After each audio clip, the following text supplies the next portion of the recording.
So let's see here.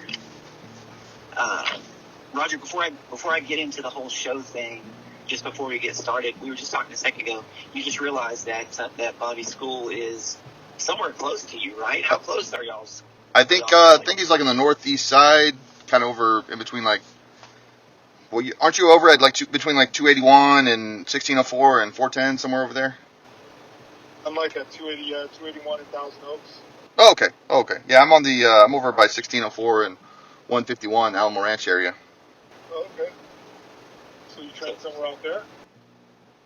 No, I recently was in Abilene training with Joey, the Jiu Jitsu robot. But I was training at 10th Planet out in Universal City before that. Nice. How was that? It was different. I'm used to training. I was training with Joey back in Dallas when we both lived in Dallas, and we were, training Gracie Jiu Jitsu. So we were doing combatives and blue belt curriculum, and we were at. I was with at Invincible Academy for a short time, and Joey was out there with Professor Scott Phillips out at Invincible Academy for a couple years. Joey. Yes, but let's see, right now 4 years. 4 years. So yeah. Nice. So it was different going to sport. I wanted to learn leg locks though. For sure. That's the first thing you're going to learn though, right? White belts. Like I got heel hooked by a white belt he's like, oh, I've been training a month. Yeah. Did he like crank your leg, or they were pretty cool with it? Well, no, he was cool. Everybody's cool. But I was just aware that was gonna, that there was gonna be some leg entries, and I was just ready to tap early. I'm not gonna be a hero up there. Yeah, I hear you. Smart man. All right. So January 17th, 2005, season 1 of The Ultimate Fighter premiered on Fight TV. Among the now infamous cast from season 1 was Bobby Southworth, a light heavyweight fighter with excellent boxing ability, as well as an impressive and extensive skill set in Brazilian Jiu-Jitsu. Before joining the cast of The Ultimate Fighter Season 1, Bobby had already competed around the world, fighting the likes of Vitor Belfort in the Pride Fighting Championships, among many, many others. Bobby received his black belt in Brazilian Jiu-Jitsu from Dave Camarillo and continues to teach out of San Antonio, Texas to this day.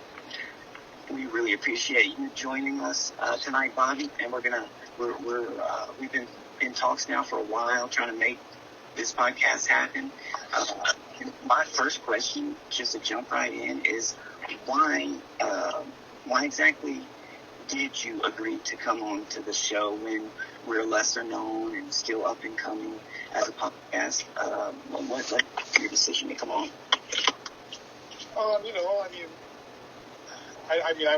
It's like I get requests to be on podcasts, and it's not like I go and see like where people are ranked on Spotify or anything like that. You know what I mean? So that wasn't really even my concern. Trust me, I'm not such a celebrity that I have to worry about like getting bombarded by so many opportunities to do podcasts or guest appearances or anything like that anymore, because you just set the date of that The Ultimate Fighter premiere, and that was a while ago for some people. So I'm happy to do it. It's always good to rehash the old days and relive memories, and get newer perspectives and different perspectives on the evolution of jiu-jitsu, the evolution of mixed martial arts, and the state of the jiu-jitsu community and mixed martial arts community today, which is a lot different than it was back then. So I'm grateful for the opportunity. Well, we're grateful to get your perspective on it, Bobby, because definitely I've heard your name for, I've been, let's see, 2001, I started jiu-jitsu, so I've been in jiu-jitsu for 22 years. So, oh, wow, nice. Yeah, very early on, I heard your name, and I don't know what context. It's just kind of a thing that the jiu-jitsu community is kind of small, and when people start to do, things, it does travel around. It gets around, whether they're good, bad, or ugly. It travels fast through the jiu-jitsu community. Those guys, we love to gossip. So, but it was cool that I knew who you were before I ever saw anything about fighting, any fighting that you had done. And I knew at the time of the first UFC. Of course, I mean, you had fought previously, but, I'd known, to cut a long story short, had known probably a couple of years at least before, the rest of the world, let's say, just through the jiu-jitsu community. So, I kind of had an idea of how things were going to go, on the show. Unfortunately, it didn't go my way, right? Right. You roll the dice, and sometimes you hit, sometimes you come up short. And it definitely was. It was a smaller community back then, not just the jiu-jitsu community, but the MMA community in general. Coming out in those years, we were still coming out of what everybody still refers as the dark days. And MMA was banned from cable television, where it was illegal in most of the country, and we were having to fight on Native American land at Native American casinos, just in order to pursue the sport that we love. So it was a different time. And there was a lot of fear with the fighters back then of being arrested, and a lot of folks would say, like, you're being dramatic. That's never going to happen, without really looking into it. That those guys, those extreme fighting, one of those shows, the guys, Igor Zinoviev and a bunch of guys there. Didn't you guys have Half on the show earlier? We haven't had him yet. Our friend is good friends with Half. And we're still trying to finish some things. I guess completing talks on a few things, and we're supposed to have Half on either this week or the weekend of this week. So not yet, but right around the corner. Stories for you from when he fought in the Extreme Battle Cave. That was where I believe Igor Zinoviev was fighting before he came to the UFC. So there's a good story. He has one good story from that. So that'll be interesting. You're right. House was on that show. Was House at that event? He fought in that event. Like I wasn't there. I was actually helping out of town at that time. I was the one who was staying back and teaching the classes and running the gym. So, but I think they came and he went out the window of the hotel, and a bunch of those other guys got arrested. But he pulled some ninja stuff and went out the second floor window and climbed up onto the roof or something like that. I don't even remember. It was a long time ago. But if you get him on, I'm sure he'll have a doozy of a story for you. No doubt. Halp is an interesting guy. But a fantastic MMA fighter and a fantastic Gracie Jiu-Jitsu instructor. And in your time training with House, how would you? I don't know. It was earlier in your journey, but what would you say was the characteristic or the aspect about House that set House aside from every other jiu-jitsu instructor and every other jiu-jitsu practitioner that you've come across? What it makes House? I mean, House is he's an animal. He's kind of like a crazy. I wouldn't say crazy but the training was very hard. He was a very intense individual, very specific about what he expected and about what he wanted. I still reach out and talk to some of the old guys from those days. I mean, in the beginning when I first started with Half, it was Half and Caesar, and they had their school was called Gracie Systems. This was before Oregon sued everybody over the whole Gracie Jiu-Jitsu thing, and then there was the whole thing there. But some of that alliance or that academy, the Gracie Systems Academy, it spawned some people who really went on to really make an impact in the MMA and the Jiu-Jitsu world. So, those days when we're thinking back to when we were blue belts, and I talked to Dave and talked to his brother Dan and sometimes BJ, and the Diaz brothers were there, Dave Terrell. There was just a group of guys, and the training was just insane, man. It was just, it was like every day. It was kind of like kill or be killed. It was, but if we hadn't had that training, I don't think most of us would have gone on to do anything that we did in the sports of MMA or Jiu-Jitsu. You guys may or may not know, Hop and I had a falling out at one point, and at this point there wasn't really any bad blood or anything like that. But however all that went down, and I was mad enough to tell him that if it wasn't for him and if it wasn't for the training that I got there, he gave me a lot of opportunities to run classes and teach and do things at the gym. I wouldn't have I wouldn't have developed into the martial artist, into the fighter, into the instructor, you know, that I became. So a lot of that I have to give him credit for.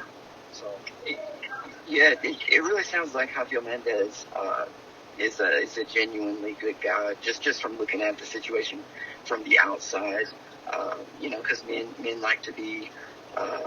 Like to be right, or they like to, you know, we're going to argue, then one of us is going to be right, one of us is going to be wrong, and for him to kind of, you know, listen to kind of like mediate the situation, or just listen to the facts, and appreciate them, you know, that's much appreciated. That's a good guy move on House part.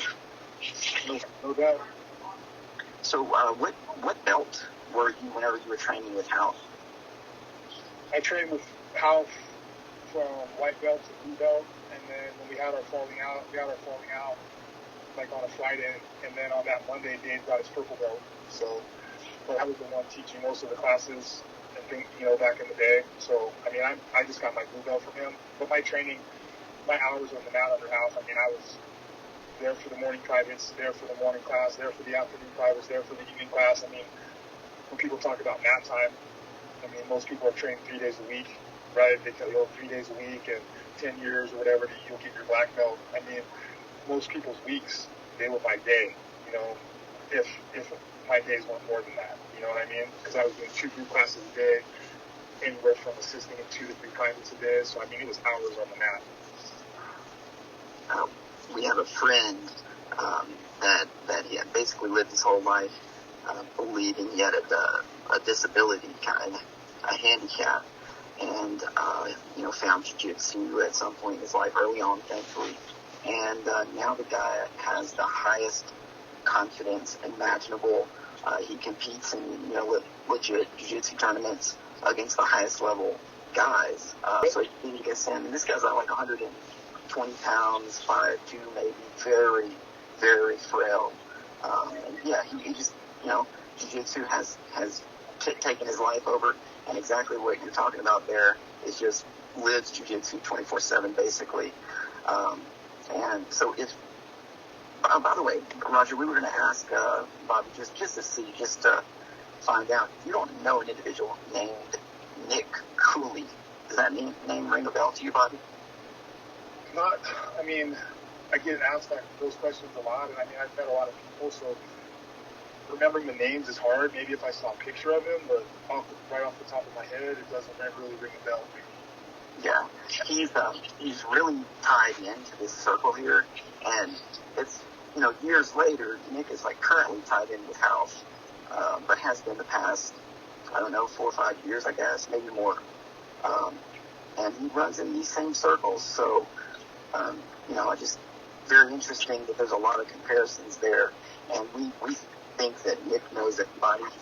He's pretty much, you know, talking or reaching out to some jiu-jitsu royalty on a daily basis, and it's just crazy that this guy knows basically everybody.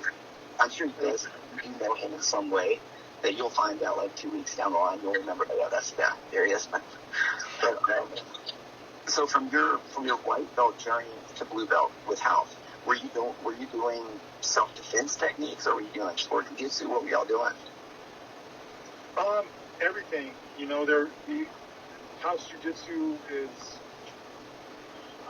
I mean, looking back, I would have called it like a blend of like modern, not what's modern now, but it was modern then, and also self-defense. So we learned a lot of the self-defense stuff, but we did a whole lot of rolling because he really wanted the students to go to the tournaments and do well, you know. And like I was telling you, like there was a time, I mean, I haven't been with Hal for so long now. I mean, I was with him and Caesar from 94 to late 97, but it was a lot, like I said, a lot of hours. So most of the guys that have been there, and I think even Dave Camarillo left House sometime in 2002. I'm not sure. So like a lot of us have been gone, and House has expanded and has his association with many academies. So he's got many, many guys and many black belts and guys. I mean, I'm so far in the rearview mirror. I mean, a lot of those guys I don't know. But back to your question, yeah, we did self-defense, and we did a lot of gi. We did no gi. Hal fought, I believe, 2 Battlecade fights and 1 fight where he rematched that guy Steve Nelson somewhere here in Texas. So we were doing a lot of, like, the old days where, like in the Gracie in Action videos, we were wearing knee pants, no tops, and we're slapping, we're doing open hand strikes in jiu-jitsu, kind of like combat jiu-jitsu is today. So, we did a lot of that stuff. So would you consider yourself, despite the legal issues between Corian Gracie and Carly Gracie and whatever happened there, would you consider yourself otherwise a Gracie Jiu-Jitsu guy, a Brazilian Jiu-Jitsu guy, a sport Jiu-Jitsu guy? What as far as Jiu-Jitsu goes, what would you consider yourself? I mean, when in Jiu-Jitsu, like in the old days, you had to be good at competition, right? You had to be good at what's called sport now. You had to be good at self-defense, and then you had to be good at Vale Tudo, which they don't have that anymore, but I guess that's what you would call MMA now, right? Because Vale Tudo, those were the no-rule days, which were a little bit closer to pride. And, how it helped us learn not everything, but a lot of the things that encompassed all three of those topics, or all three of those disciplines within Jiu-Jitsu, and I felt that I got pretty proficient, so I don't know. I just consider I just do Brazilian Jiu-Jitsu is what I say. If I was a House Gracie black belt, I would say I was a House Gracie Jiu-Jitsu guy, not necessarily, because you can be a Gracie Jiu-Jitsu guy under, like, whether it's Horian or in Tanner, right? But that's going to be a little bit of a different Gracie Jiu-Jitsu than you're going to be with Hoist, right? And it's definitely going to be a different Jiu-Jitsu than if you're going to be with the Henzo side of the family, right? Because if you're with Horian, you're going to be on the Gracie side of the Jiu-Jitsu that's descended from Elio, right? And if you're with Henzo or Half, you're going to be on the Carlos Gracie side of Jiu-Jitsu, right? And Carlos was really the founder, the one who was taught by I guess Count Coma or whoever, the Maeda guy that taught the Jiu-Jitsu to them, and he was the one that Elio. So there are some subtle differences, but in my opinion, like, if you're learning from the source, you're really learning the legit stuff, whichever subtle differences there are on either side of the family,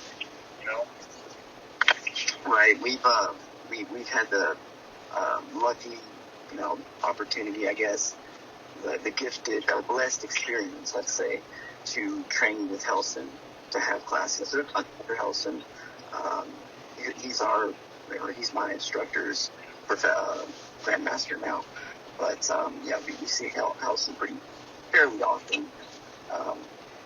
And he's always a very interesting guy. And he's got a very specific style of jiu-jitsu. So when you say that, we both know exactly what you mean. It's like they're both doing Gracie Jiu-Jitsu, but the Gracie Academy Jiu-Jitsu and Helson Gracie Jiu-Jitsu is very different. But the mindset is the same. So it's interesting how people, they get a hold, it's almost like getting a hold of a recipe, or you change things around the way that you like it, the way that it tastes good to you, and then maybe it'll taste good, to other people too, but some people would never like it. So some people would really like the Gracie Academy, some people would really like Helson. Helson's very hardcore, very serious, but he's also very silly and playful, like a very good teacher. So you're not going to get that mixture right there at the Gracie Academy. You're going to get something very different. So you know exactly what you're talking about there. There's a Helson Gracie school here in San Antonio. Oh yeah, we know Josh is the teacher there. We know Josh, and that's where my professor got his third degree on his, I believe, his second and third degree on his black belt is down there at Josh's school under his. So that's awesome. It's not too far from you either. That's what everybody says in Texas. They say it's just down the road, like 5 minutes. 5 minutes down the road, and like 35 minutes later, you're still driving. Yeah. So, they're not too close to me. Like my side of town, where your co-host, was it Roger? Yeah. This side of town, to get over to 1604 and what is that? What do you call it? 151? Culebra, or is it Potranco? The 151, is that Culebra or is it Potranco? I think it turns into Alamo Ranch Parkway. Yeah, that's like you're out by SeaWorld, right? Yeah. Yeah, that's like 30-something minutes from where I'm at. That's not far. Yeah. By my standards, like my hometown is in Santa Cruz. That's on the coast of Northern California. And to get to the Bay Area, which is San Jose, that's 30 minutes. You know what I mean? And so, like, in Texas terms, it's not that far, but in California terms, it's far. Right. Yeah, that's true. So, is there anything in your jiu-jitsu game that, even from 20, ever how many years ago that was, that you kept, that you hang on to from the days with Half or with Caesar? Fully. Like, everybody, like, all the modern techniques, everybody wants to be playing this cage guard, the inverted guards, and all that stuff. And I mean, that'll be a part of the guy's curriculum, you know, once they get into like the big blue belt level. But I'm big on fundamentals, and closed guard is a big part of our curriculum. You know, and that House Academy, closed guard was big, and it was like you put the guy in the guard, you keep him in your guard until you submit him. Your guard only opens for two reasons: either he opens it because he's trying to pass, or you're trying to generate a sweep submission or a back take. Otherwise, you know. So I'm still big on old school fundamentals, but I definitely see some of the more. I mean, my guys play half guard, they play deep half, they play some of the more sporty, you know, lasso, and spider lasso, and things like that, De La Hiva. But I mean, from a self-defense perspective, you're not going to be playing those games if you're doing self-defense or MMA. Although I really do feel like when you're playing some of the open guards like the spider and the lasso, that those can really help you develop the dexterity, like in your feet, to like put your foot on the bicep to avoid punches, and the hip to keep them back and closing enough distance to strike you with damage. So I do think that there are a lot of aspects of sport jiu-jitsu that can translate into self-defense and MMA, but you have to really, your instructor has to make you aware of that. You know what I mean? Like, this is a technique that you're going to be using for sport, and you're going to have to modify it and look at it this way when you're using it for fighting. You know what I mean? And in my humble opinion, I think there are a lot of academies that they don't really make that distinction, right? Because a lot of people, they're coming to jiu-jitsu. I mean, that's changing in the last couple of years because submission grappling and the sport grappling, professional grappling is getting bigger. But before the last couple of years, most people are coming to jiu-jitsu through watching the UFC or some form of mixed martial arts, right? And then they're getting on the mat, and the first thing they're learning is how to invert and do barambolos and things like that. And I think that's a little bit of a disservice, you know, when people are coming to you for self-defense and you're not making the distinction between those two different aspects of jiu-jitsu, the sport aspect, the self-defense aspect, the reality fighting aspect. Right. So and when you say, like for example, the lasso guard can be used for self-defense, whenever I think of a technique, I think, can I use this technique in a self-defense scenario and do it effectively or safely more than I can, more than I'll not be able to get away with it? Is it going to be a good thing for me, or is it going to be a bad thing for me? And if it's a good thing, then even if it's a sportive technique, then I'm going to find my way to make it a self-defense technique. So there are ways, for example, of course, I'm sure you know, there are ways to make those sportive techniques easily self-defense techniques if they manage the distance, fill the space, occupy the hands, create an angle, all these things that are, we're thinking about a self-defense context. Those techniques can work, but if the instructor doesn't call attention to the fact that a technique is one or the other, or can be used either way, whatever the case is. Let's say, for example, the instructor teaches a technique where he teaches it in a sport context, but in the technique, if you do the technique the way that he teaches it, you stand to get punched in the face. Yeah. If he doesn't say that, and he just teaches the technique, and that is in fact the case, then he has an obligation to say, hey, you might get hit right here. I know that and he can be totally sport jiu-jitsu, but he needs to say, I know that we're in here for competition, but you should know, in a real deal fight, you stand, you run the risk of getting punched in the face right here. So I agree 100%. Man, that's something that is lacking in a lot of these modern day schools, and that's one thing that this podcast is working towards, is that we want to end this division between the sides, and a lot of it's never going to happen, man. The only the family themselves can't even come. There's division within the family, right? So I think jiu-jitsu is always going to have those kind of divides, and because of the same thing, it's about money. You know what I mean? It's like, and that's where I honestly think that, part of that whole split with whatever happened with Orion doing what he did back in the 90s, that was money related. And I think that's trickled down. And what happened next, right? What's happening now, jiu-jitsu is becoming big business. I mean, next to MMA, jiu-jitsu is probably the next fastest growing sport in the world. Whether you're looking at it from the IBJJF sanctioned heat style competitions, right? Or you're looking at professional submission grappling like Who's Number One, ADCC, and all these other tournaments. But I mean, when money gets involved, people get funny. And so there's no one, everybody's, I don't know, that's just what I think. Now that money's involved, it's going to be hard to blend everything together and to stop all the divisiveness. And it makes, it makes sense to see it that way, because even on top of that, it's like the feud is between, more or less, a group of guys that are all like the ultimate alpha male, and none of them will budge, an inch to each other, but they all kind of want to play fair. So it's like this uncomfortable, quiet, this strange energy. I've been around it many times, but like with the two sides in the same place, strange energy.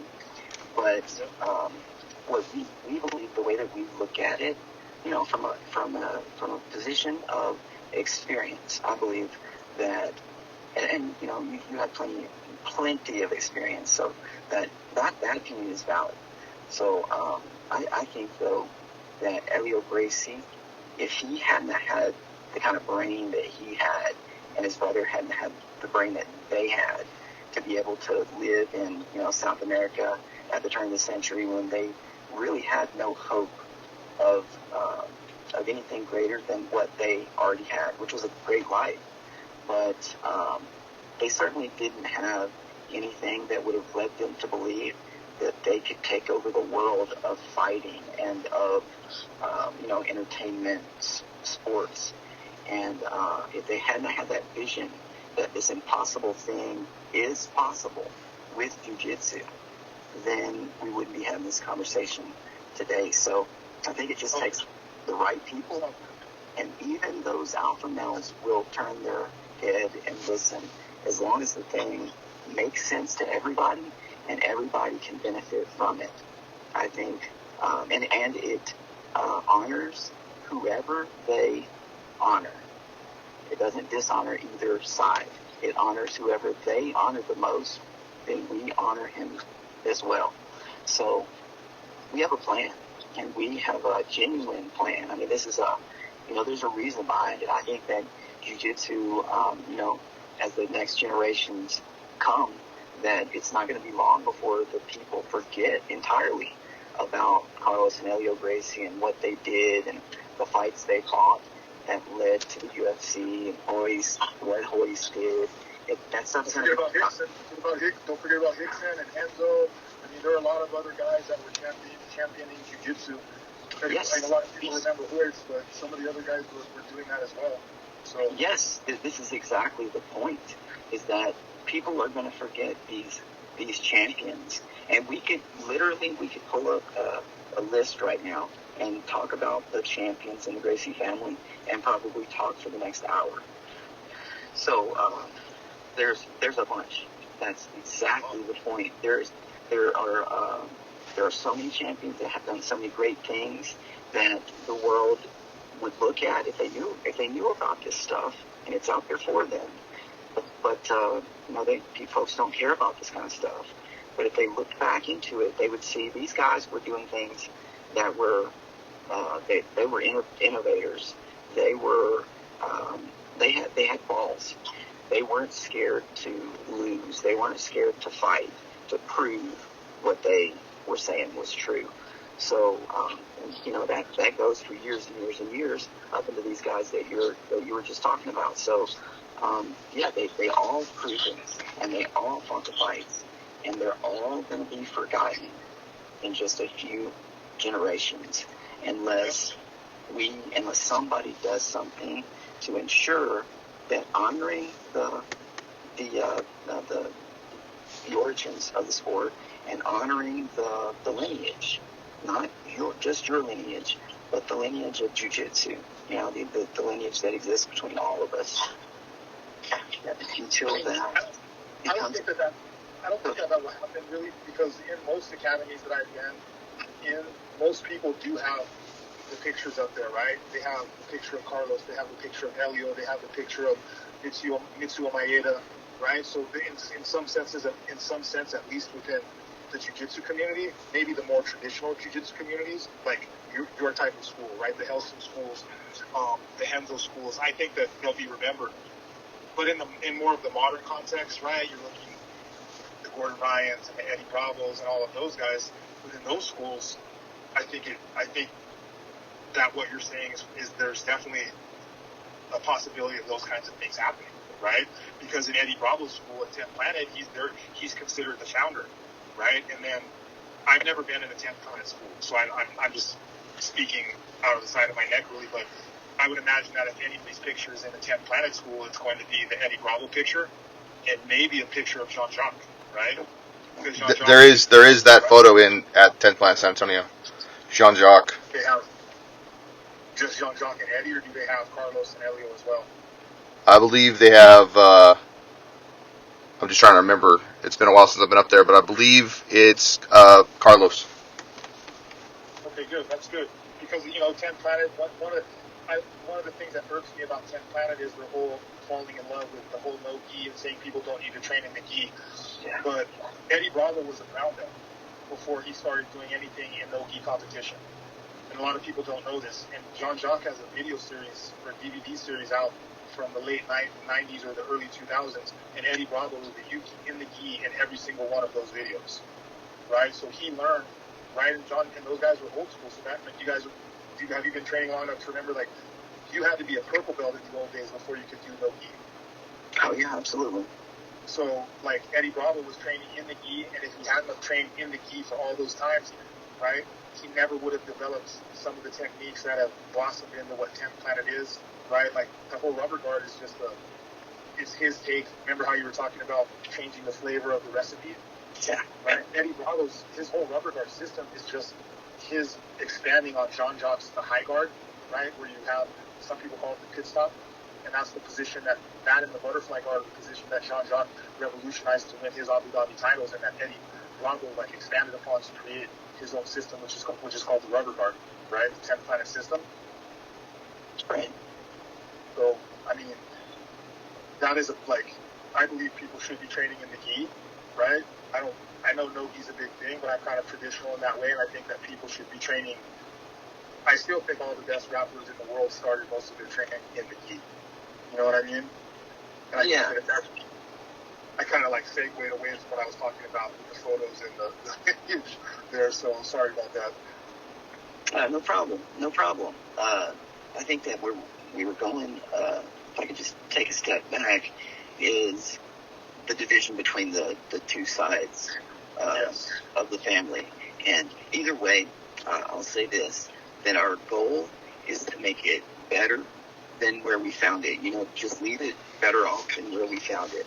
So if that's just a little, then I'll consider that a victory. As long as somebody follows up and they, get just a little, then we'll Gracie Jiu-Jitsu the whole situation. And a couple hundred years from now, then we will actually win. I think that's an admirable goal, and I wasn't trying to take away from that by any means. I think that's a daunting task. I think it's, kudos to you guys for trying to make that happen. Jiu-Jitsu is a beautiful thing, man. I don't care if I walk into a Gracie Baja school or a Helston school or a Gracie Academy school. I'm just hoping that there's a cool vibe, a positive vibe, and everybody, is having a good time rolling, and I'll be happy. Right. Yeah, I've never had a bad time at a jiu-jitsu class that wasn't based on something other than jiu-jitsu. So jiu-jitsu is perfect all the time. It's how it's delivered and the people that are doing it. The vibe, exactly what you said there. But overwhelmingly, I found a good vibe pretty much everywhere I go. But I think I choose places that are more likely to have a good vibe anyway. But I've been with the same academy for years, so that's a moot point at this point. But let's see, I do have a couple of questions for you. So you're in Dallas? You're up in Dallas? I'm in Abilene currently. My home academy is the Invincible Academy in Wiley, Texas, which is it's outside of Dallas, to the northeast. And the instructor is Scott Phillips. He's a former Navy SEAL, black belt, third degree under Hudson Gracie. So, but I'm in Abilene currently for work. But as soon as possible, we'll be headed back there to get back on the mats and keep going. I'll try to remember that if I'm ever up that way. Absolutely. Yeah, man. Absolutely. We could do some for sure. So I said way back at the beginning of the podcast that, at least I think I did, that previously you had fought Vitor Belfort in Pride. And this happened before season 1 of The Ultimate Fighter. So you'd already had some pretty big exposure with that Pride fight. How would you say that this exposure with Pride compared to what you received as season 1 unfolded on TV and what happened after the season? Well, by far there was much more exposure with season 1 simply because the Pride, that was one fight and I lost. So, right. And then season 1 was 16 or 18 episodes or something like that of, every week exposure.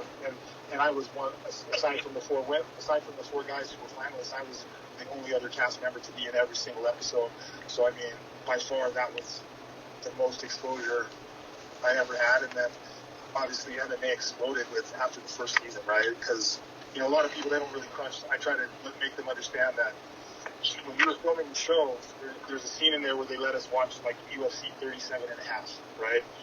So that we were filming that in the latter part of 2004, right? We finished up filming in November.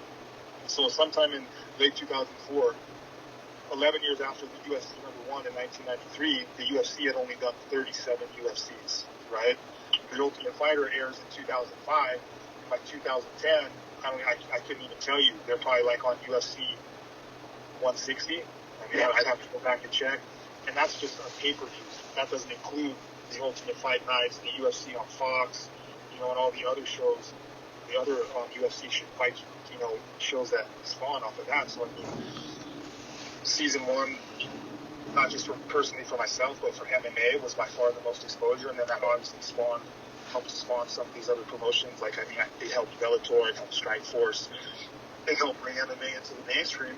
And obviously that continued to help me as I continued to fight. Strikeforce was a pretty high-profile promotion. In my opinion, it was probably the second biggest promotion while it lasted next to the UFC. Well, Pride, the second biggest North American promotion, right? Because Pride was probably the second biggest promotion. But, yeah, that helped me a lot. That was way more exposure than the one fight at Pride. I really want to dig into The Ultimate Fighter. But first, what do you think happened in that fight with Vitor? You can see kind of just breaking down the fight, how it played out, like A to B to C to D. But what would you say was your fatal flaw in that fight? I just choked, yeah. That fight, that was like my third or fourth fight, right? And Vitor had already, he had plenty of fights, right? He already had been UFC champion, or he won some UFC tournament. He had already been UFC Heavyweight Champion. He was still killing everybody. I wasn't ready, man. I thought I was ready, and I just froze up. It was the whole ambiance. You hear people talk about UFC jitters, right? Yeah. Well, so nobody else was going to fight before. I took that fight on 2 weeks' notice. So in 2 weeks, I went from fighting in some of these, the Dark Days promotions, where probably the biggest crowd might have been 4,000 people, right, to walking out in the Saitama Super Arena in front of like 35,000 people. You know what I mean? It was just a whole nother level. And everybody thinks they're, you remember that movie Rockstar? Oh, yeah. Remember when he comes out and trips and falls down the stage, right? That's kind of what I did, is I kind of stumbled and fell, and I didn't get back up and keep singing. I just kind of froze up. All the lights and the glamour and everything. looking back, Javier didn't want me to take that fight. She thought it was too early in my career. It was too soon to prepare for the fight, but it was Pride. And at that point, Pride was bigger than the UFC. Everybody wanted to fight at Pride. You know what I mean? And when the big show calls, if you say no, they're not going to call you again. Right. You know what I mean? So it was just, I went for it. I shot for the stars, and I just came up short and choked. That's the easiest way to say it. Would you say that maybe just having watched the previous fights that Vitor had with Trey Kelligman and Scott Ferozzo, Tank Abbott, that he had you intimidated at all, or was that a part of it? I mean, I'm sure fighting Belfort, when you're fighting he was an icon of the sport, right? And I was just, like I said, it was my fourth fight. You're coming in to fight a guy who literally has legendary status.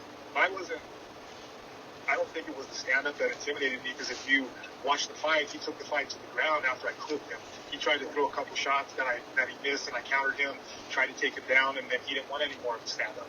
Yeah. So he wasn't taking too many dudes to the ground at that point in his career. He was knocking everybody out, but I clipped him with a good enough shot. He had a black eye after the fight. I don't know. I think it was just, like I said, definitely wasn't the whole thing, right? The whole being in Pride, being in Japan. It was just a lot, and at the time I thought I was ready, but looking back, I wasn't ready. I realized I had some jiu-jitsu. I had good jiu-jitsu. I had some good striking skills. I didn't have any wrestling. I became a much better wrestler later in my career as more wrestlers started coming to AKA. I just wasn't ready, physically and mentally. Also, he was like 220 pounds, and I only weighed like 193 pounds in that fight. So I was a much smaller guy back then. It was just, he was the better man that day, and I froze up. Did his jiu-jitsu surprise you at all, or was it better? A little bit. That's where I froze up. It's like he came to the side, and I was waiting for him to loosen up and start trying to ground and pound me. And I thought if he did that, then I was going to try to run and go to my knees and get the fight, make a scramble and get back to my feet. And then he was choking, and I was like, oh shit, he's choking me, and I was trying to defend. And he's a strong dude, and he had good technique, and he just sunk the choke in good. I froze up. It wasn't like I froze in the fight. It was just I miscalculated and did not think he was going to go for a submission, right? And then he was choking, and I was trying to defend, and it was just too late. Yeah. No, that makes sense. As far as the way that the fight played out, that does, that definitely makes sense. I'm taking a big step back here. We were talking about the Ultimate Fighter, the exposure that you got from being on the show. Would you say, or were there any moments on the show that you felt were unfairly depicted compared to the way that you experienced them? Yeah, man, there definitely was some editing done on the show. Sometimes they could put things into a different context, but not for the most part. The one that the thing that stands out the most is the way they depicted my weight cut. Yeah. They kept making it seem like I was trying to quit, and I never wanted to quit. They tried to show it make it seem like when I told Josh he would have to drag me back into the steam room to have me keep cutting weight. What they're not showing you is I had been cutting weight for hours, and I was in the process of riding the bike in the sauna. I actually passed out and woke up as Josh, he caught me, and they were dragging me out of the sauna. And so the scene where they showed that, there was no way for me to stand back up and walk myself back into the sauna. So I was telling him, you have to drag me back in, because I can't I would have passed out if I had gotten on. You know what I mean? And they were making it seem like I was trying to not go back in, but I wanted to make the weight. I just couldn't really do it physically. And I wouldn't have made it if it wasn't for Josh and Forrest and Chuck. Guys, you'll hear these guys, I'll tell you straight up, the Ultimate Fighters had a lot of seasons, right? And there have been a lot of guys who struggled to make the weight. I'm the only guy who ever had weight issues, who ever made weight on the show. You know what I'm saying? And there are guys on that show that the day before the weigh-ins, they were 7 pounds, 8 pounds, 9 pounds over. I was 22 pounds overweight. I cut 22 pounds in less than 24 hours to make the weight. And people don't do that.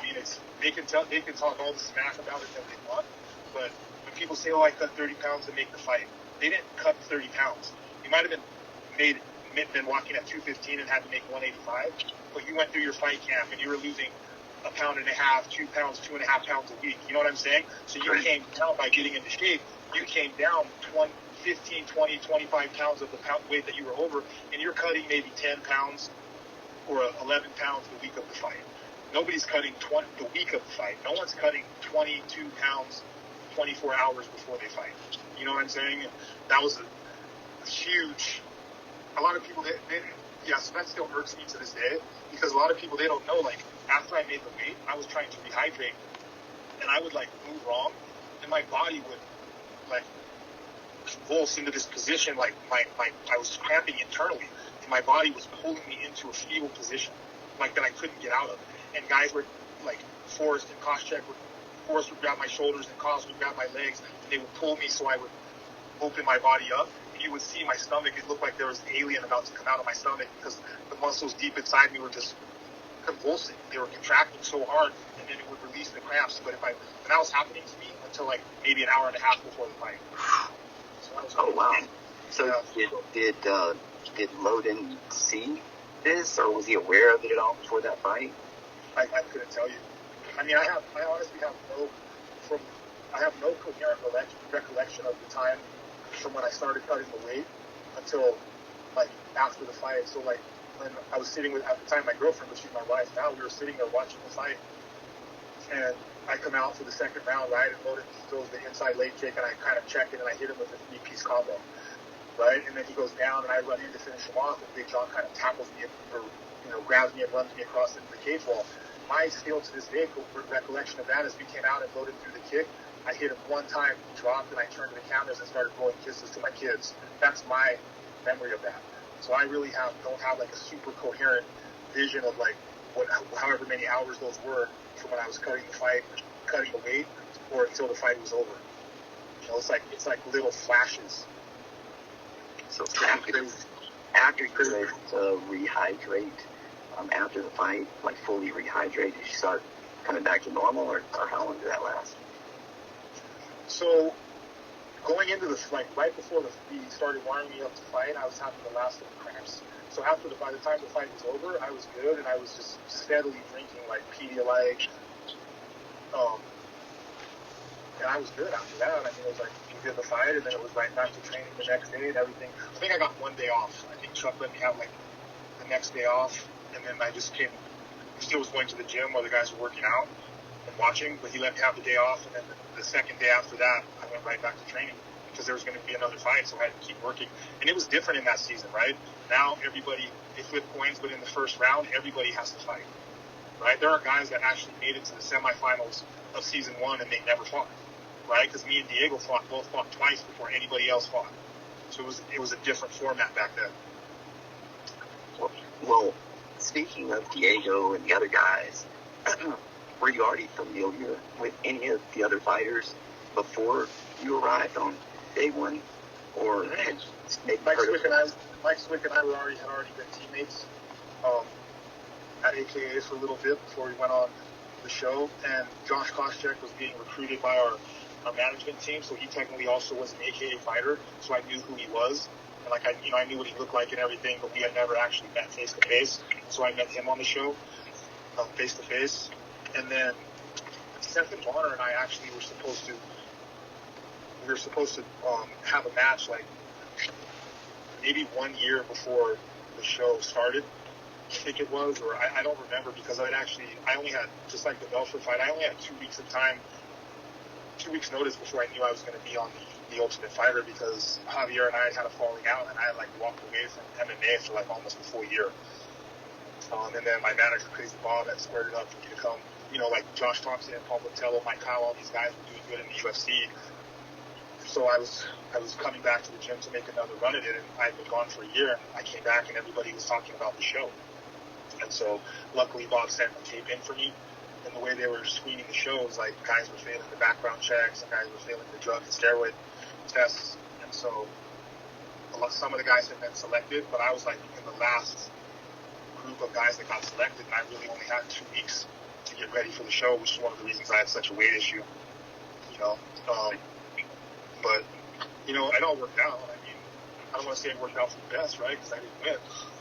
But it all worked out for great TV, and it worked out for the sport of MMA, and it worked out for the UFC. And, you know, it's just like fighting, man. You win some, you lose some, and you got to roll with the punches. For me, it was a good experience overall, and I have some great memories from that.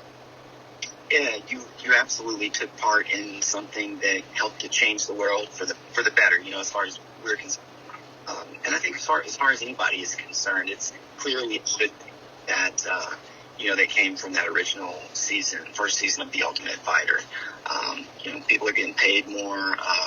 The UFC has got way more exposure. There's a lot more fans. So the fighters, the trainers, everybody is making.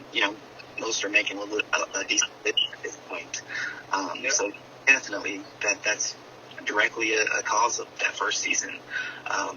But as far as the other guys on the show, what was your assessment of well, let's start with the middleweights, your assessment of those guys, and your assessment of the light heavyweights as far as who you thought was the most talented in both those divisions? Well, I honestly thought that I was the best fighter on the show in any of the weight classes, right? And you can look, there are scenes where there guys talk about that, where Forrest, Kenny, and I believe Stephen, they all actually said that I was the best 205 there. I also was the oldest guy there after that Chris Sanford got off the show. But I thought I was all around the best fighter. Like, I thought I had some of the best striking skills, and I thought, I wouldn't say I was the best grappler, but I didn't think anybody was that much better than me. In terms of the guys who were fighting at middleweight, the guy that I really was impressed with was Diego Sanchez, because he was like House. He was like an animal. You know what I mean? Everybody thinks like Diego's crazy, but he just had this intensity and this focus.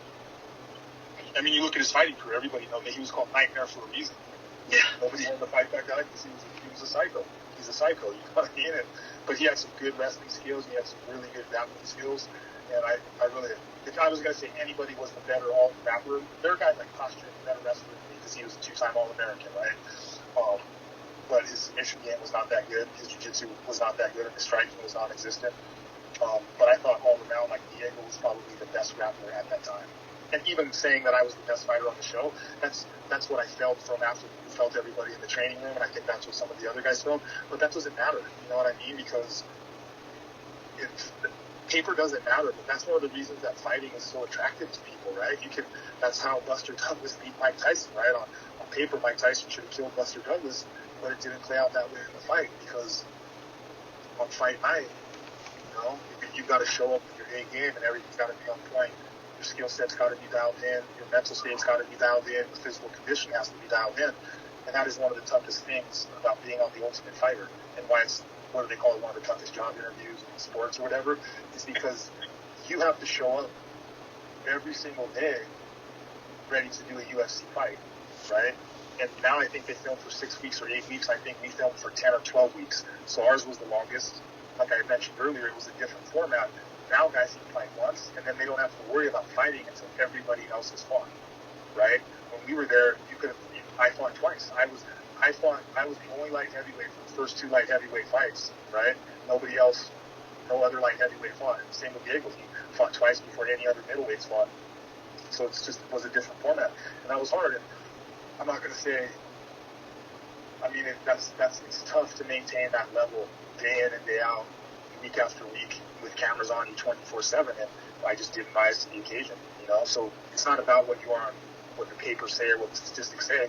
It's about who shows up physically and mentally day in and day out, right? And there were some guys that at that time they were more dialed in than I was mentally.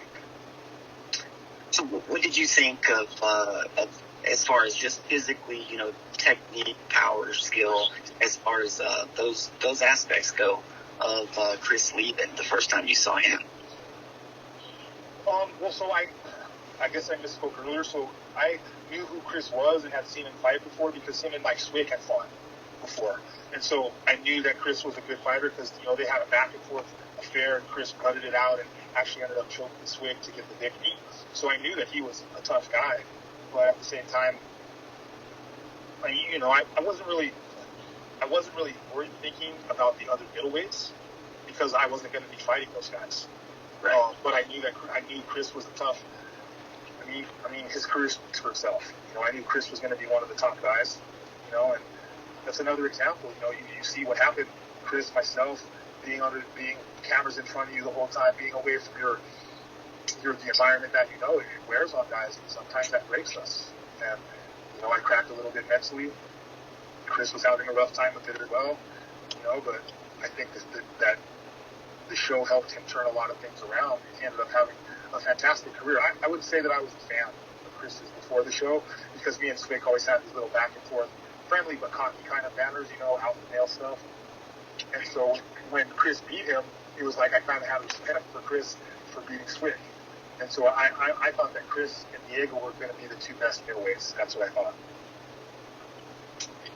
So let's talk about the situation that happened with leaving yourself, Koscheck, and I know that whole situation is water under the bridge, and everybody has moved on, and that's just no big deal.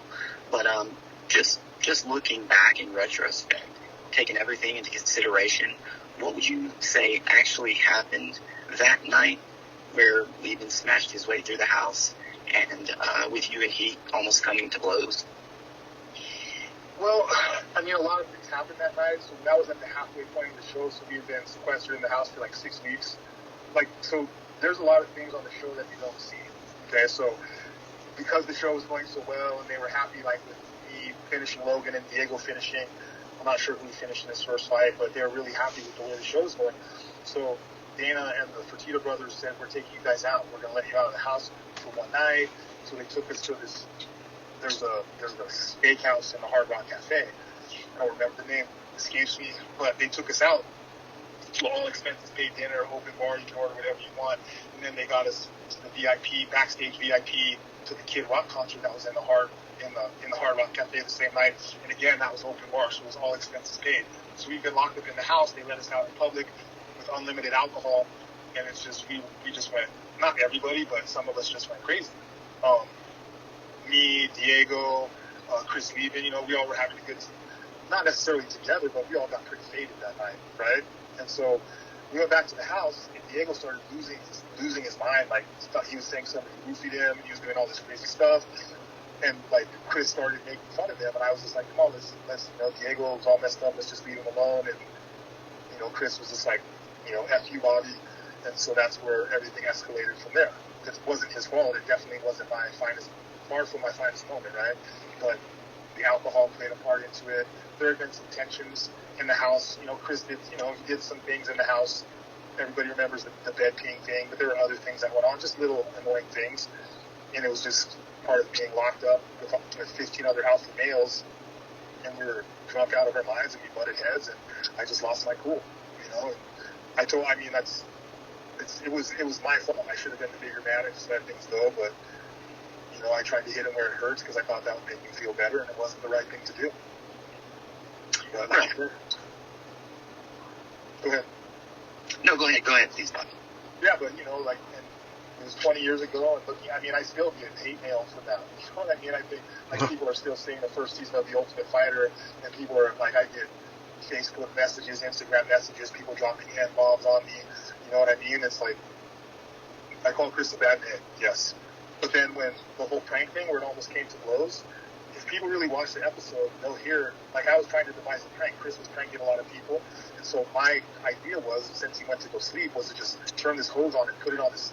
He was on it like a little bit of a decline. It was like a little hill. And so we were going to let the water run down the hill and soak through his blanket and wake him up all wet. And we were going to already be in the backyard, right? Still thinking. And so I went to turn the water on, and Josh just dumped it right into his face right there. And I thought it would have gone over better the way I planned it. It probably wouldn't have gone well, but I think it would have gone over better than him getting hosed down and waking up with two dudes standing over him laughing. You know what I mean? So, I thought it was going to be funny. Obviously, I thought wrong.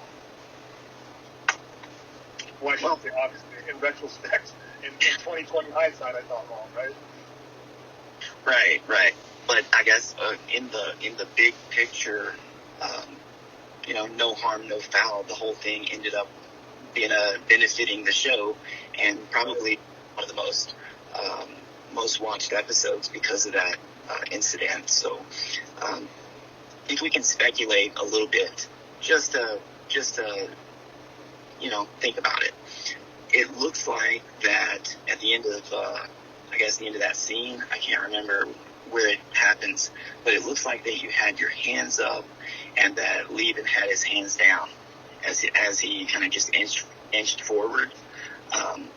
But as we've seen many times since, I didn't have my hands up. I had one hand up, so my left side was facing him, and I had my right palm up facing outward because he was walking towards me, and I didn't know if he was going to start raining punches at me. So my chin was tucked to my shoulder, and one hand was up to protect the side of my face that was facing him in case Chris started to throw. Right? So it wasn't like I had my fists up. I didn't have my fists up at all. And I wasn't planning on fighting him, you know? And he was walking, and I was backing up, trying to de-escalate because Koscheck ran into the house, right? And he was getting pissed off at me. And when again, nobody realizes I wasn't the one. Everybody says, like, they look at me like I did everything. I turned the water on. I'm not the one that put the hose on. You know what I mean?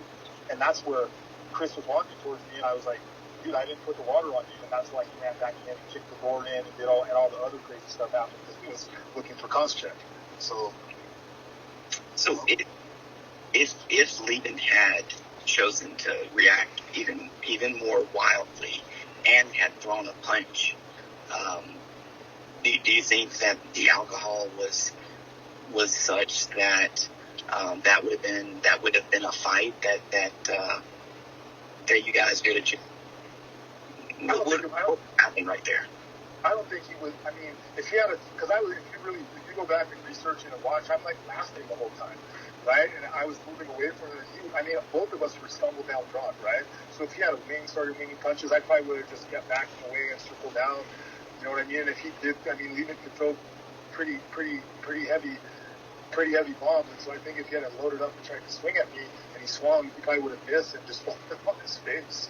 You know what I mean? It was just, or maybe he would have swung and as he fell down, I might have tripped over my own 2 feet until I fell flat on my back. Who knows? But I don't think it would have been a fight. I really don't.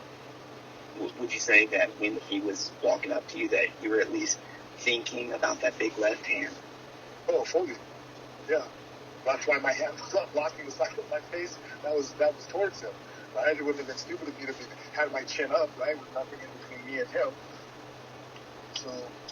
Yeah, because if there's one thing that Leben is, it's a heavy power puncher. No doubt. So Chris was a good. I can't say that I disliked Chris, right? He did, he was playing some pranks and sometimes he was irritating, but he was a funny guy. He did a lot of funny things on the show, like he was rapping and beatboxing, and it wasn't like, I didn't have.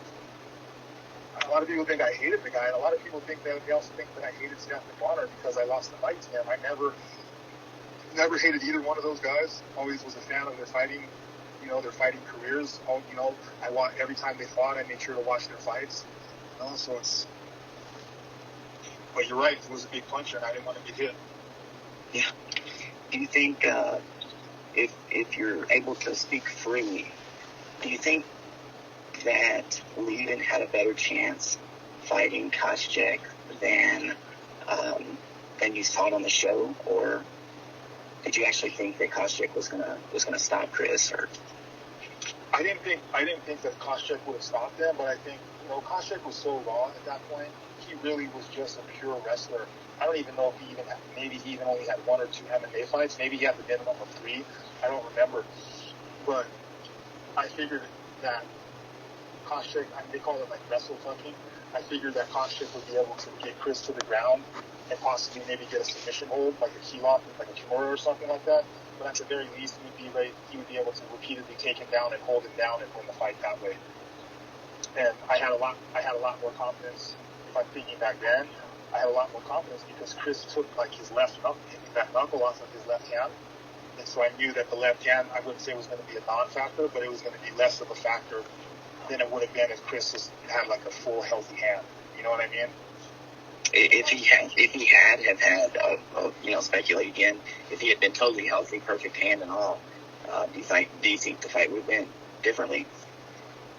I don't think so, because I think Koscheck still would have been able to get him down and hold him down, right? And then as he kept grinding on Chris, it would have been harder and harder for Chris to throw those heavy punches since he would have been stuck in him.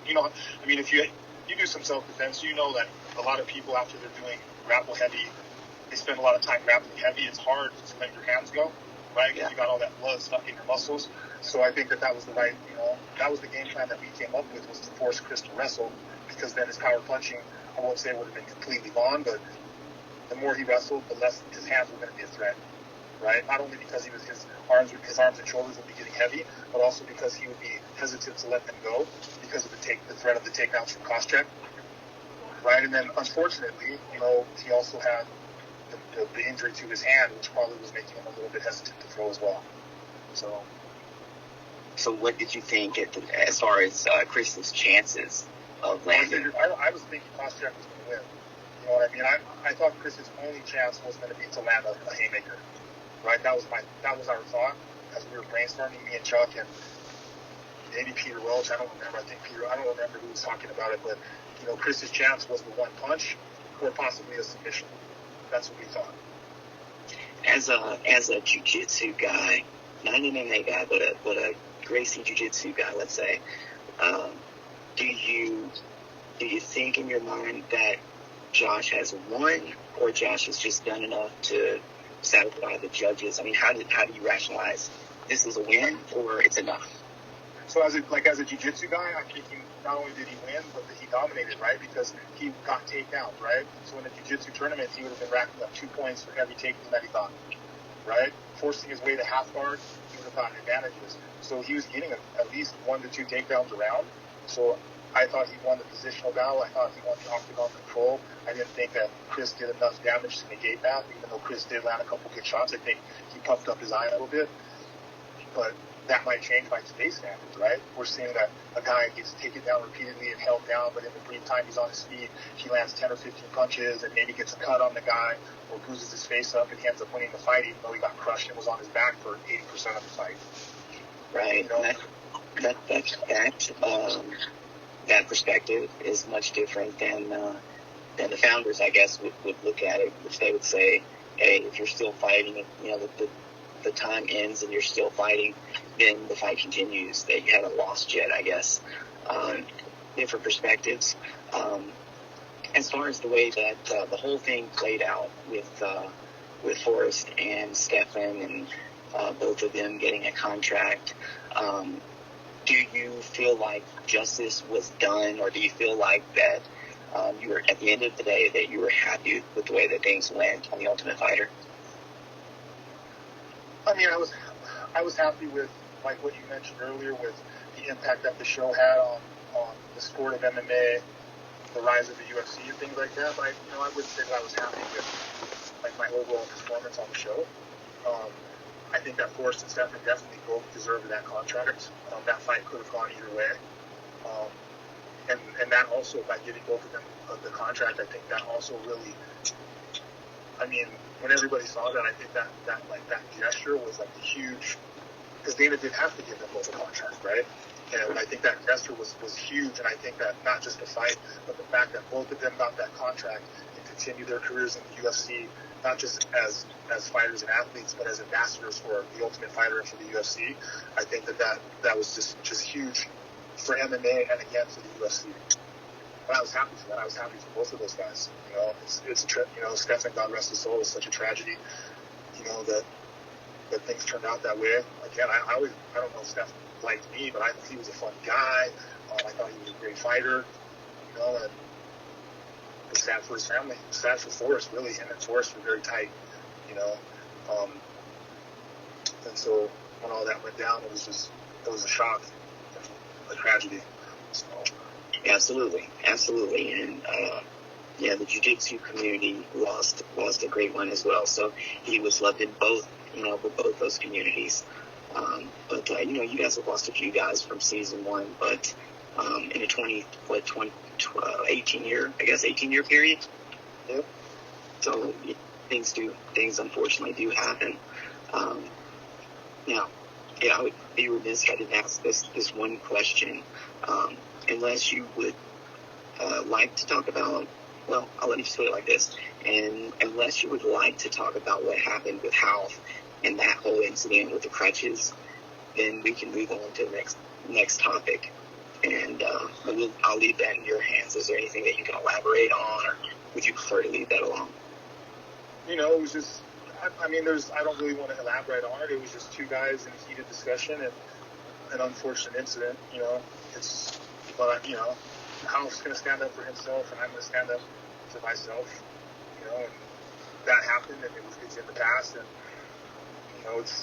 it's behind me. I'm sure it's behind Hal, and I wouldn't care to elaborate on it really. All right, fair enough. Roger, do you have anything for Professor Bobby?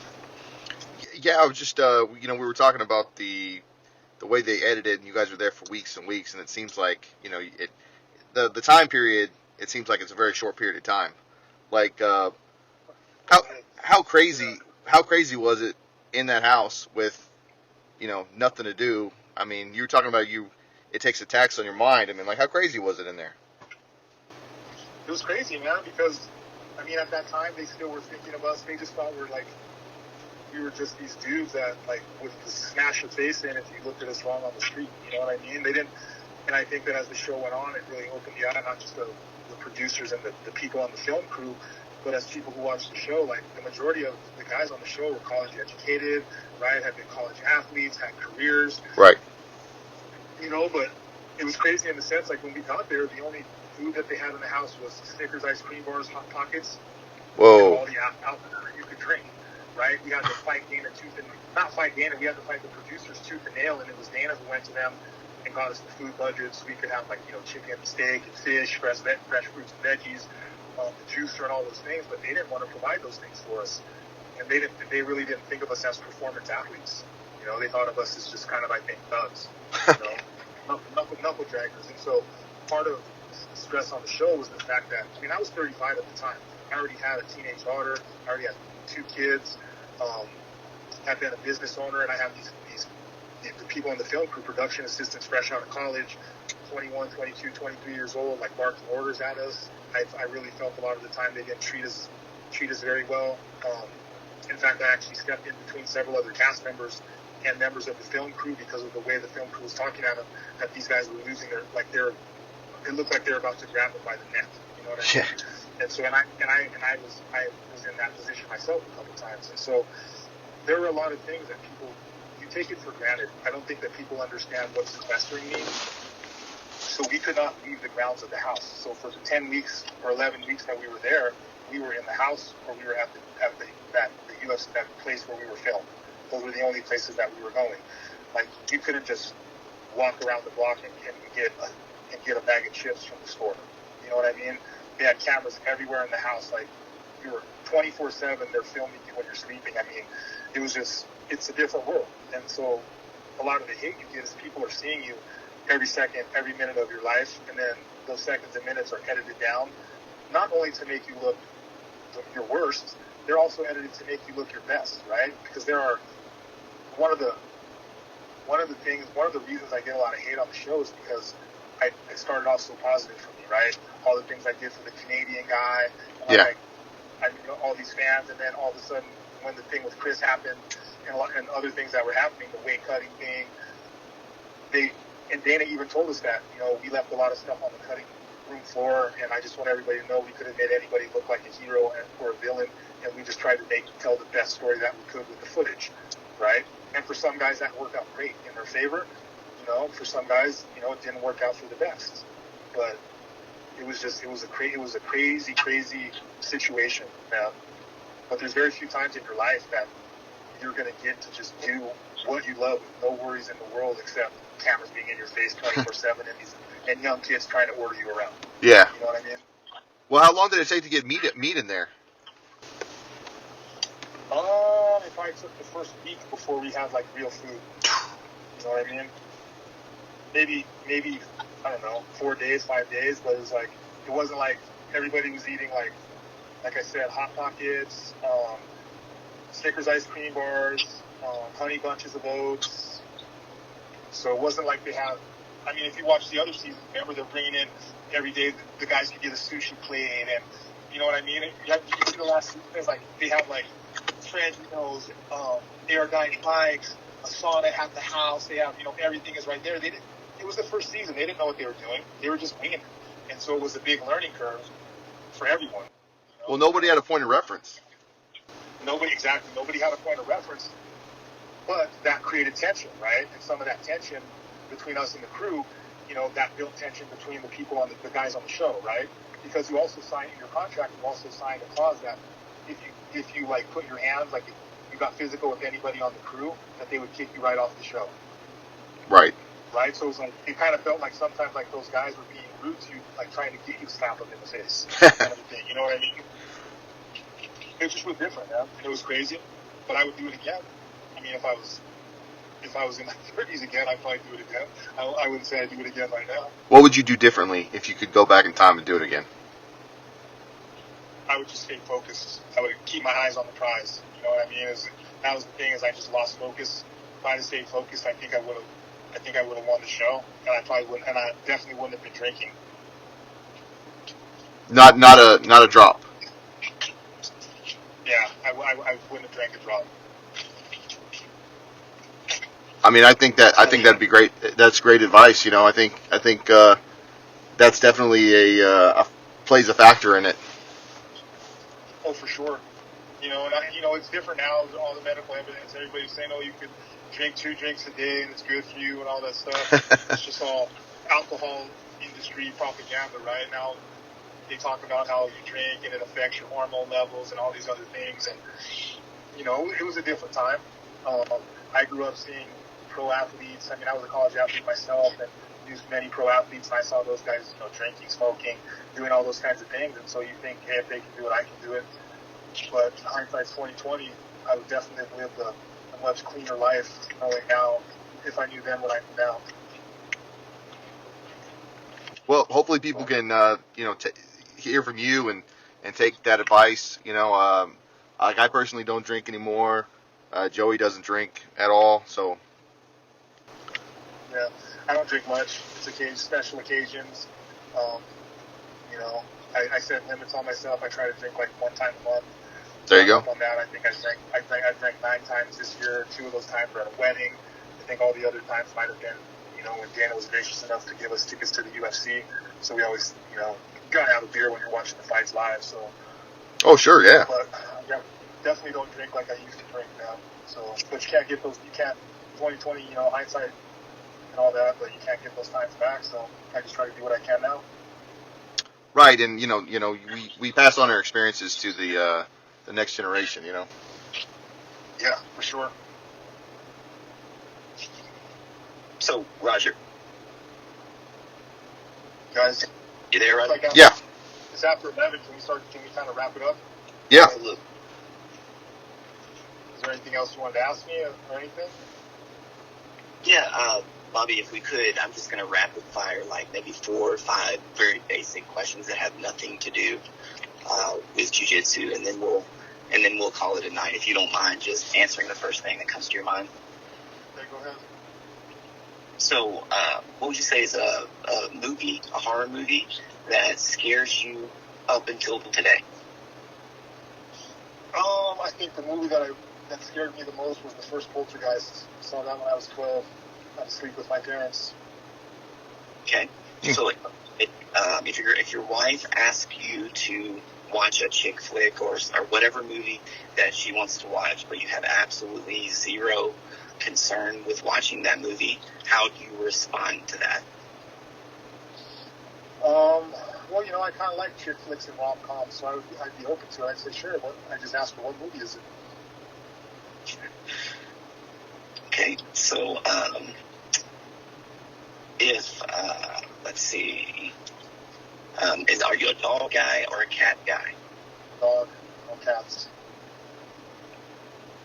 Okay. I don't want to have a friend, quote unquote friend, that thinks I'm its pet, right? That tries to make me feel like I should be grateful for it being around. So it's always going to be a dog. Absolutely. So, one of my final questions here: Gordon Ryan in his prime. This will be the final 2. So first, Gordon Ryan versus Rickson Gracie in a sport jiu-jitsu match. Who wins that? In their prime. Gordon's not even in his prime yet. He's only 27 years old. But if it was just like Abu Dhabi rules, no gi, Right. I would take Gordon. If it was IBJJF rules in a gi, I would probably take Hickson. Just because of the mystique that surrounds him.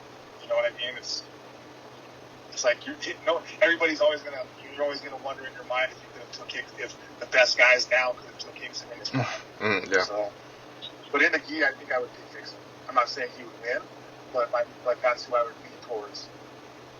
How about Hicks versus Gordon Ryan? No time limit, no rules, anything goes match. Like Valley Tulo? Yes. That's tough, man, because Gordon's a big dude. I don't know, it's hard for me to give you a rapid answer to that because that's one of my big pet peeves of today. Like, you constantly go to jiu-jitsu tournaments, right? And everybody's talking, like, you see them wondering, oh, are you fighting today? What time are you fighting today? I don't think of sport grappling as fighting, right? I think of it as competing. If you're in the Olympics, right, they can do chokes and submission holds in Olympic judo. Those guys aren't walking around asking each other what time are they fighting, right? It's a match, it's a competition, and so am I getting heat for that? And I think that there's more evidence supporting that because there are some of the best grapplers in the world that are transitioning into MMA and they're not dominating, right? They're not. Mushesha lost, right? Adolfo Vieira got choked out by a purple belt. You know what I mean? And because it's a little bit different when you're fighting. You know what I mean? Just like you said, when it starts raining knuckles and elbows, you can't just hang out in deep half guard, right?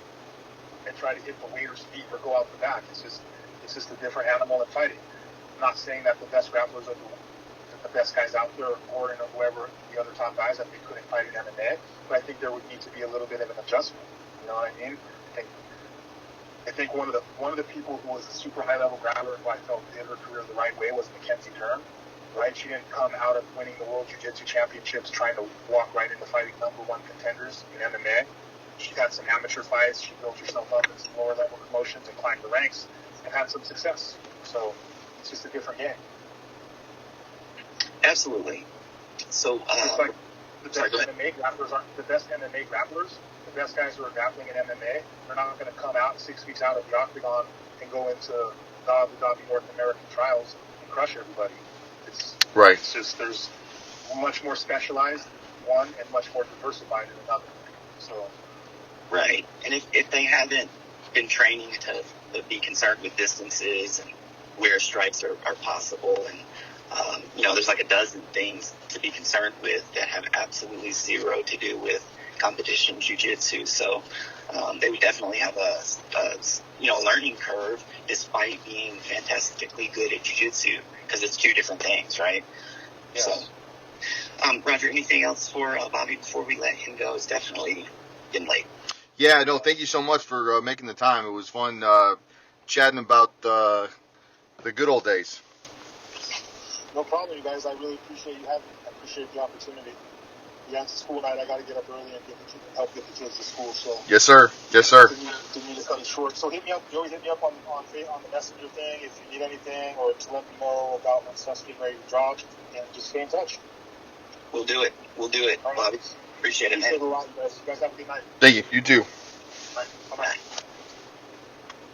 He seems like he's aware, perceptive, and none of the things that they would have wanted you to see on that show because it makes sense if they want him and Josh Koscheck to be kind of like the villain roles, then they're not going to show them knitting a sweater or taking somebody to the park or something.